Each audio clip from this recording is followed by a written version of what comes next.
Jésus a mis ses pieds dans ma maison. Il a mis ses pieds dans ma maison. Jésus a mis ses pieds dans ma maison. Il a mis ses pieds dans ma maison. Jésus a mis ses pieds dans ma maison. Il a mis ses pieds dans ma maison. Il a mis ses pieds. Jésus a mis ses pieds dans ma maison. Il a mis ses pieds dans ma maison. Il m'a délivré. Jésus a mis ses pieds dans ma maison. Il m'a racheté. Il a mis ses pieds dans ma maison. Il m'a délivré. Jésus a mis ses pieds dans ma maison. Il a mis ses pieds dans ma maison. Quand j'ai reçu Jésus dans ma maison, j'ai reçu la paix, l'amour et le bonheur. Quand j'ai reçu Jésus dans ma maison, j'ai reçu la paix, l'amour et le bonheur. Jésus a mis ses pieds dans ma maison. Il a mis ses pieds dans ma maison. Jésus a mis ses pieds dans ma maison. Mon frère, tu rentres chez toi, tu vas manger ton bouillon.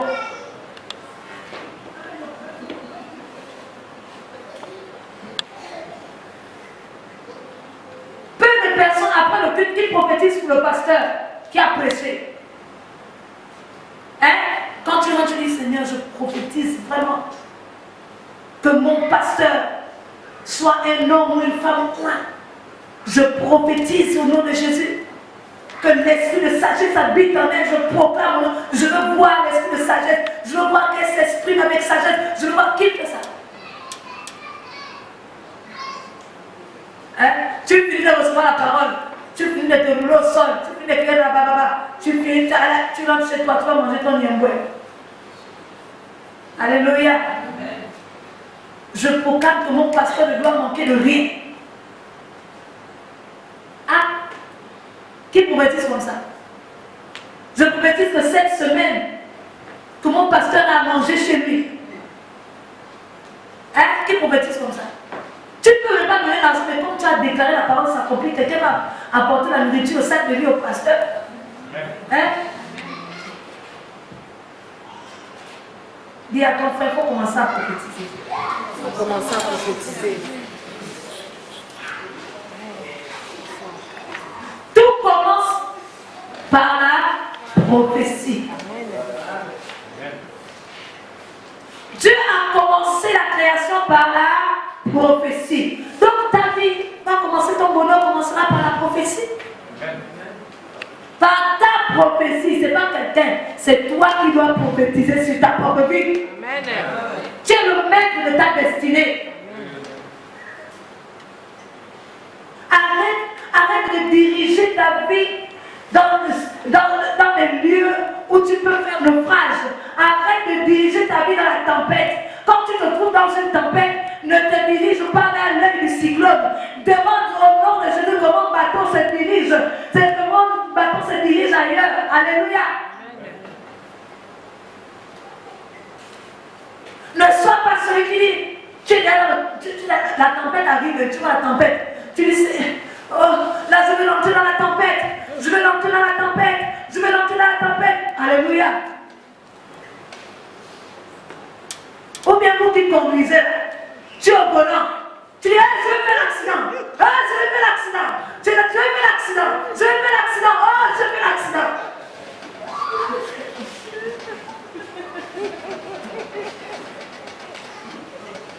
C'est comme ça que nous sommes.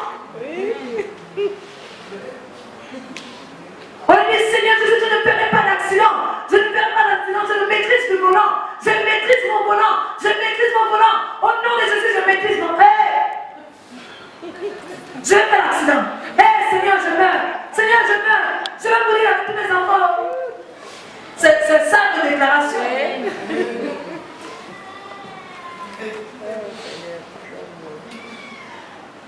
Faux prophète.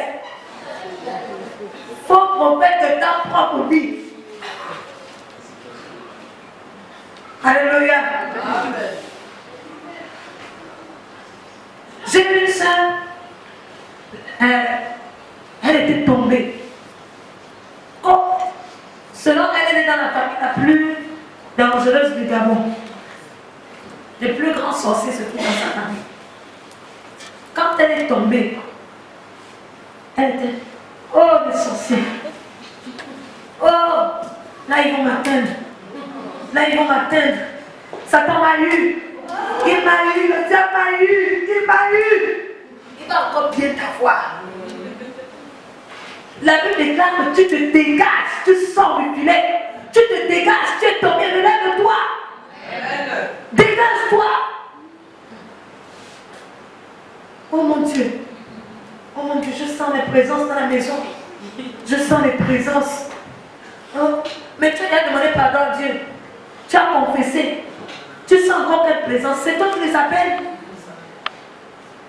Oh, le diable m'a eu. Oh non, il m'a eu. Ah, là, je suis coincé. Là, il m'a eu, il m'a eu. Il m'a eu. Il va bien t'avoir. Tu ne mourras pas. Tu m'as fait tomber, mais tu ne mourras pas. Tu n'auras pas ma destinée. Tu n'auras pas mes enfants. Tu as pu rentrer, mais au nom de Jésus, tu es dehors. C'est ça. Faux prophète. Alléluia. Amen. Dieu a commencé à parler. Toi aussi, tu dois commencer à parler. Mais pas pour déclarer les mauvaises choses.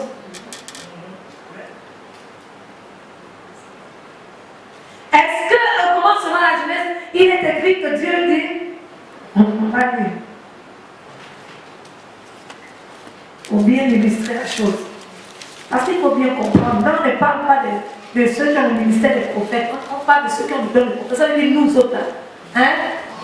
Tu n'es pas prophète, mais tu as le don de prophétie. La Bible dit que la terre était informe et vide et il y avait des ténèbres à la surface de la Bible et l'Esprit de Dieu se mouvait au-dessus des eaux. La terre était informe et vide. Il y avait des ténèbres. Ça veut dire que ça n'allait pas. Ça n'allait pas. Est-ce que tu as dit, les ténèbres là, mon Dieu, les ténèbres là sont sur toute la surface de la terre. Oh. Est-ce qu'il a dit ça? Hein? Oh, mais il y a trop de ténèbres ici. Il y a trop de ténèbres. Est-ce que tu as dit ça? Il n'a pas regardé la quantité de ténèbres. Est-ce qu'il a dit? Mon Dieu, là où il y a mon esprit, il y a encore des ténèbres. Oh, là où il y a mon esprit, vraiment.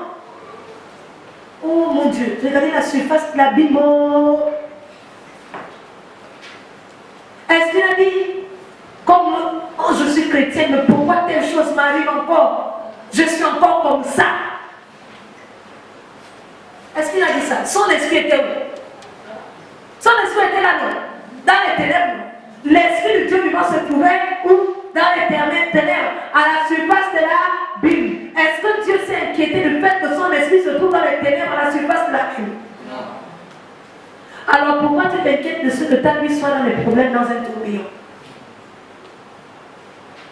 Ta vie n'attend que tu déclares, une parole. Et la Bible dit, Dieu a seulement dit quoi? Dieu dit, la lumière, que la lumière soit. Il a parlé. Est-ce que Dieu a parlé des ténèbres? Dieu a prononcé le nom des ténèbres là. Mais pourquoi toi tu passes ton temps à parler des ténèbres? Tu passes ton temps à parler de ce qui ne va pas. Mais tu ne parles pas de ce qui doit être. Dieu a parlé de ce qui doit être. Tu as le don de prophétie dans ta vie. Commence à parler de ce qui doit être dans ta vie. Ce qui doit être en place dans ta vie. Arrête de parler de ce qui est dans ta vie. Amen. Ce qui est là, tu n'as pas le droit de parler de ce qui est là. Parle de ce qui n'est pas là. Ce dont tu as besoin. Alléluia. Est-ce que Dieu avait besoin des ténèbres? Les ténèbres étaient déjà là. Est-ce que Dieu avait besoin de la Bible? La Bible était déjà là.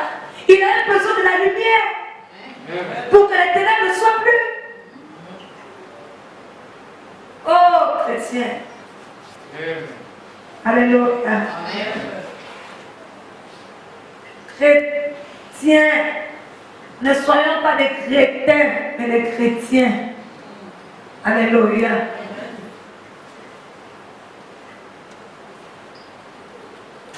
C'est la parole que Dieu a mise dans mon cœur. Il a parlé à moi-même. C'est à moi qu'il a parlé. Vous savez, et il y a une chose, une dernière chose. Plus tu prophétises, tu as l'impression que ça devient ginger. Alléluia. Regardez le processus de la prophétie, le fait de d'amener quelque chose qui est mort à la vie. La Bible déclare que lorsque Jésus vint, il prophétisa sur Lazare. Il est sorti, mais il était toujours lié. Alléluia. On l'a détaché. Certainement, il était sale. Il fallait le laver, il fallait qu'il se lave. Après le laver, il fallait qu'il s'habille. Après s'habiller, il fallait qu'il mange maintenant. Et la première chose, c'est parler. Après, il fallait qu'il parle. Lazare a parlé, puis parler pour voir si ça fonctionne. Alléluia, il a dû manger. Donc, dans tout ce... c'est un processus. Tu prophétises. Lorsque Ézéchiel prophétisa, la Bible dit que le roi lui a remis ménage. Le roi, chacun devait se trouver à sa place. Ça fait mal. Ça fait mal lorsque les choses commencent à se mettre en place dans ta vie. Ça doit faire mal, ça doit faire le bruit. Ça fait mal lorsque Dieu change ton caractère, n'est-ce pas? Ça fait mal lorsque tu te maries et tu es en phase de devenir une sœur chère avec ton mari. Parce qu'il y a des comportements que tu dois enlever, parce qu'il y a des choses que tu dois changer. Et ça fait mal lorsqu'on te dit dans le foyer que tu es têtu. Or que ton père ne t'avait jamais dit que tu es têtu. Alléluia. Ça fait mal. Je n'encourage pas qu'on tape les femmes. Ça fait mal lorsque ton père ne t'avait jamais giflé. Mais comme tu es tellement têtu, ton mari a été giflé au nom de Jésus. Ça fait mal. Ça fait mal lorsque ton père a l'habitude de manger ta nourriture. Il te dit que tu ne peux pas mal. Mais ton mari a dit que non, tu mets trop de sel. Or, tu ne peux pas la façon de ton père qui aime la nourriture salée. Ça fait mal, non? Oui. Lorsque ton mari dit, moi je n'aime pas trop lui, je n'aime pas, je ne sais pas parler comme j'aime. Ça fait mal. Mais c'est ça le remue-ménage, c'est ça. Les choses se mettent en place, tac.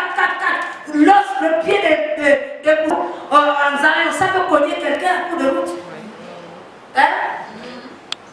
Lorsque la personne se tape la bulle de quelqu'un, ça devient un peu beau. Après ça dit oui. Ça fait mal. Après, c'est quoi la chair? Les nerfs commencent à se former. C'est comme ça pour ta bénédiction. Lorsque tu prophétises sur ta vie une fois, il y a un mouvement qui se passe. Et pendant ce mouvement, tu as l'impression que rien n'est. Tu as l'impression que ce que tu dis ne se réalise pas. Alléluia. Mais c'est en train de se réaliser. Continue à prophétiser. Après, tu vas voir maintenant qu'il y aura la chair. Mais est-ce que la chair, tu peux présenter quelque chose? Tu imagines si les enfants sortaient comme ça sans la peau? Horrible. Si tu vois un être humain sans peau, c'est balader la rue. Tu vas t'approcher, ça va sointer d'abord l'eau. Ça va sointer, quand il quitte quelque part, ça reste les taches, les sang et tout ça, l'eau reste, ça soigne. Alléluia. Donc, après, il faut la peau. Il faudrait de la peau. On a combien de couches de peau? Je pense 3, non? Oui. Alléluia. Première couche. Tu ne peux pas sortir, ta bénédiction ne peut pas sortir à la première couche. Oui. Sinon, on va dire que ta bénédiction a apporté le kwanzaa au point que la peau est déjà détruite. Alléluia. Deuxième couche, c'est toujours pas bon.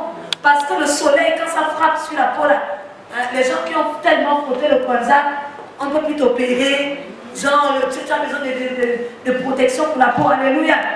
La troisième peau, là, tu peux présenter. Les gens peuvent venir voir quand même. Alléluia. Mais c'est toujours inanime.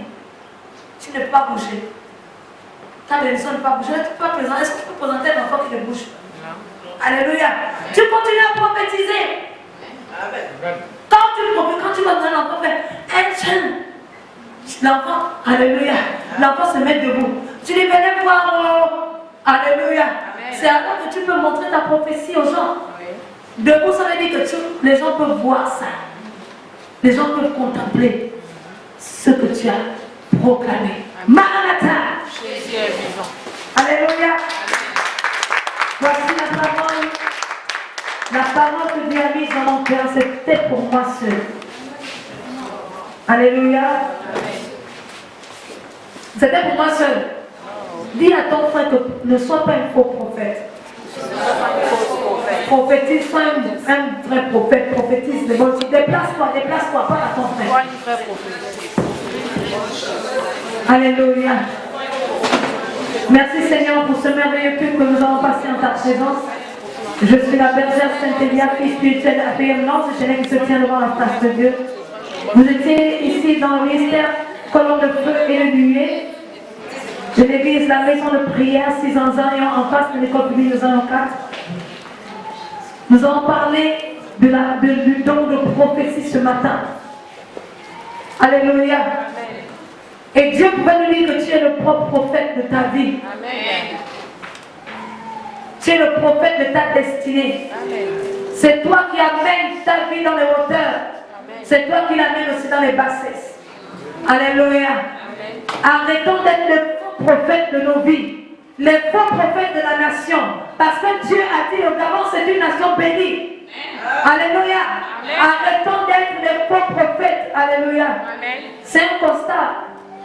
En Afrique, alléluia, quand tu réussis, on t'insulte. Mais quand tu ne réussis pas,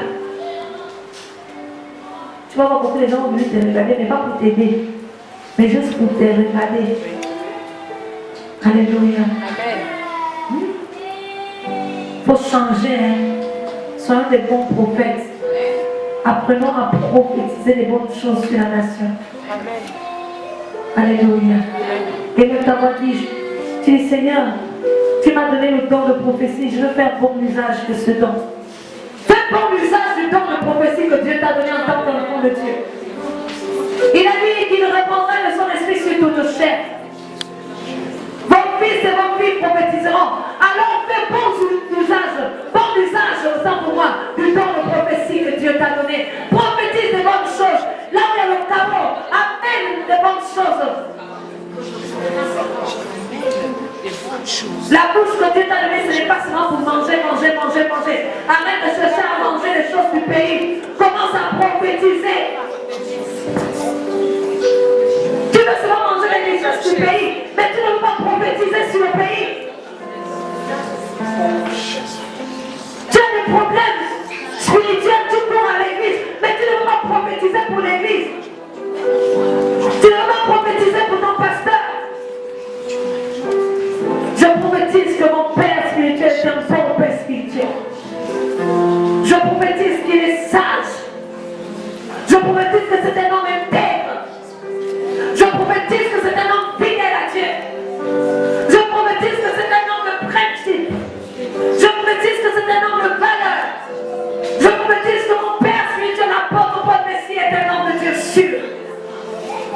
Je prophétise que la parole de Dieu dans sa bouche est vérité.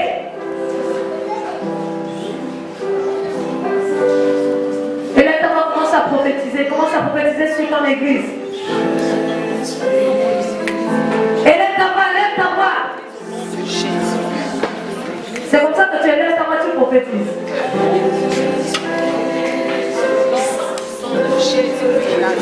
C'est comme ça que tu prophétises. Oh là là, oh là là, oh là là, oh là là, oh là là.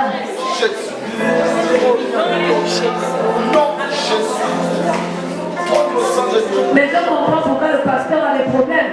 Si vous priez pour le pasteur, tu prophétises comme ça. Élève la voix. Élève ta voix au nom de Jésus. Je prophétise pour mon église. Je prophétise pour l'église du Gabon. C'est une église forte. C'est une église forte. L'église du Gabon est une église forte. C'est une église intègre. C'est une église sûre. Les hommes de Dieu sont les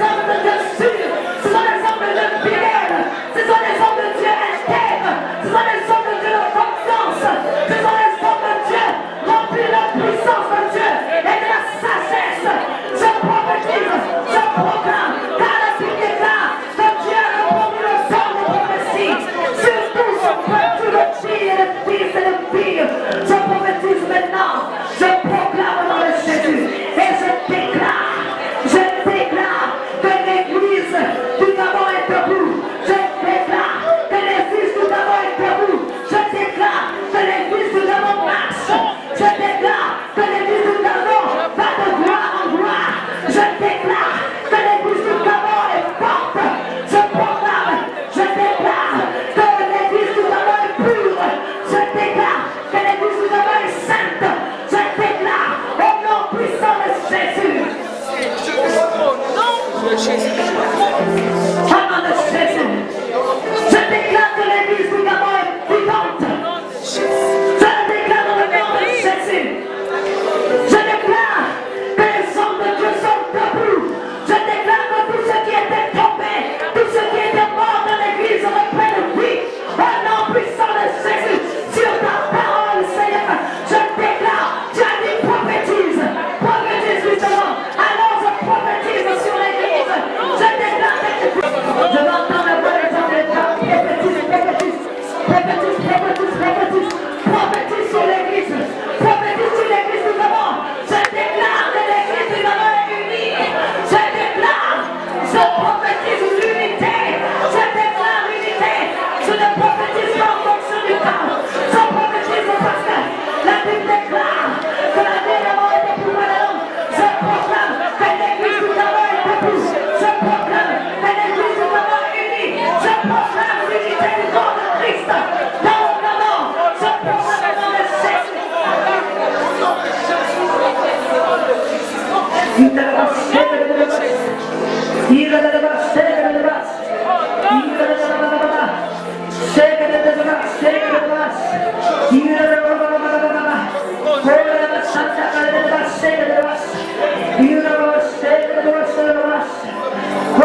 Jésus.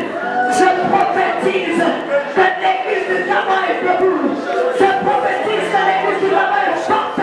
Je prophétise qu'il y a l'amour. Je prophétise l'unité. Je déclare l'unité du corps de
Donc, je prophétise que mes enfants seront des serviteurs de Dieu, des servants de Dieu.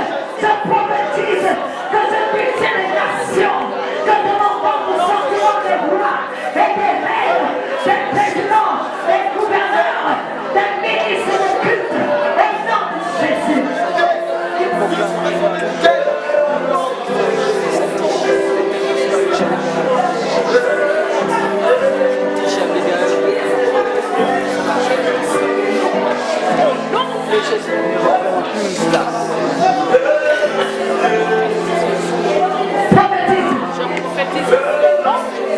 Prophétise sur tes enfants.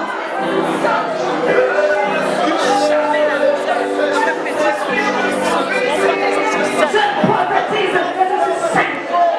Je proclame au nom de Jésus que je suis sanctifié. Je suis sanctifié par la parole qui a été proclamée. Je suis sanctifié au nom puissant de Jésus.